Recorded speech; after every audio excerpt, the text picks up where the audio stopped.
Hello, so here I can explain how we can import a series of targets, cities, in Contact Plan Designer.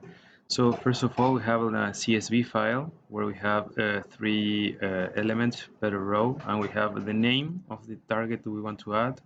Then we have the latitude value of the target, the longitude value, and finally the altitude. So there are 4 elements per row, and you can have as many rows as necessary. In this case, we have 20.